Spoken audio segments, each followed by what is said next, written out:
Арма достар, сіздер мен Салтанат. Бүгін сіздерге жасалуы өте оңай 3 түрлі пиццаның рецептін бір видеода бөлісетін боламыз. Соңына дейін қараңыз. Ең алдымен жұмыртқалы пиццаны дайындаймыз.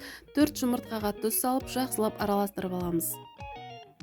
Дәл осы аралықта табаны қыздырып, оны майлап үлгереміз және жұмыртқалы массамызды құямыз. Жұмыртқалы массамыз жартылай ғана піскенше қақпағын ысқытап қана уақытқа жауып аламыз.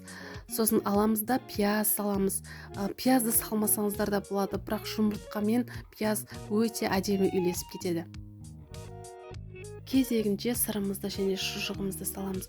Осы жұмыртқаға өте әдемі үйлесетін болғандықтан мен қызыл болгар бұрышын да қосуды жөн көрдім. Түрімен қоймай, оның дәмі де әдемі болады.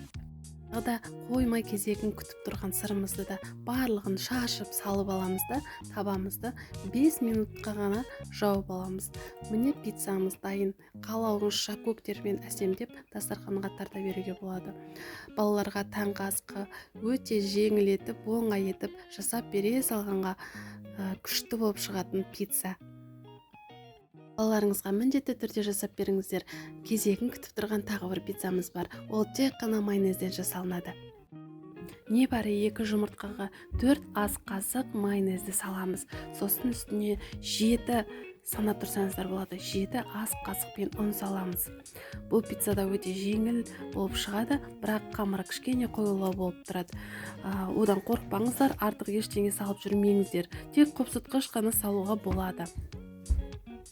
Қандай түйіршіктері қалмайтындай етіп араластырамыз және табамызды қыздырып майлап аламыз. Пиццаның қамыры кішкене еркелеп, жайылуы аздап қана қиын болды, бірақ жеген кезде оны ұмытып кетесіздер. Осындай жұмсақ қамырдың үстіне сеуіп жасай бергенге ыңғайлы осындай әдемі әдісті тауып алдым. Қалауымызша кетчупты соустың бәрін құйып аламыз. Кетчупты толығымен сеуіп алғаннан соң кезек сырға келеді тағы да. Осы жерде сіздерге бір өте жақсы кеңес айтқым келеді. Ол пиццаға ең жақсы үйлесетін, ол пиццаға арналған моцарелла деген сыр. Және шұжықты да қалауларыңызша таңдай беріңіздер. Өздеріңізге ұнайтын түрін таңдасаңыздар, пиццаңыз өте жақсы шығады. Тағы да сырымызды сеуемізді. Қақпағын небәрі 5-6 минутқа ғана жауып қоямыз. Бетіндегі сыр еріп бітем дегенше астындағы қамыры да пісіп бітеді. Пиццамыздың екінші түрі де дайын. Ас көксіз мен үшін тамақтың соңғы нүктесі қойылмайды. Әдемі етіп дастарханымызға тартамыз. Дастархандарыңызға қойғаннан таусылып кететін пиццаның бірі. Пиццадан соң үшінші пиццаны да қалдырмай көріңіздер. Бұл пиццада өте жақсы болып шығады. Асты хрустящий, бір қызартып пісіргенде өте жақсы үйлеседі осылай. Пиццада өте жеңіл жасалынады. 1 немесе 2 жұмыртқаға 4 ас қасық майонез және 4 ас қасық үйлеріңізде кез келген қаймақты ала беріңіздер. Тек қана үйдің қаймағы болмасын, оның майлығы өте жоғары болады. Осы тестаны 2-ге бөліп пісіруге болады. Және 9 ас қасық ұн қосамыз. 1 шай қасықпен қопсытқыш қосыңыздар. Ол жері менде видеоға түспей қалыпты және қамырды ешқандай түйіршіктері қалмайтындай жақсылап араластырыңыздар. Осы қамырды 2-ге бөліп те пісіруге болады. Менде уақыт аз болғандықтан мен бір ғана пицца жасадым осы қоспадан. Пиццаның қамырын да табаны қыздырып, жақсылап майлап алып саламыз. Сұйық болғандықтан табада ешқандай қиындықсыз өте жақсы жайылады.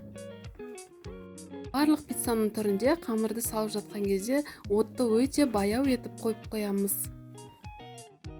Қамырды табаға жақсылап жайып алғаннан соң кезекті тағы кетчупқа береміз. Кетчупты қамырдың бетін өте әдемі етіп салып аламыз және мен осы жерде орегано деген қоспаны, яғни приправаны салуға кеңес беремін. Өйткені ол пиццада өте әдемі ерекше дәм беріп тұрады.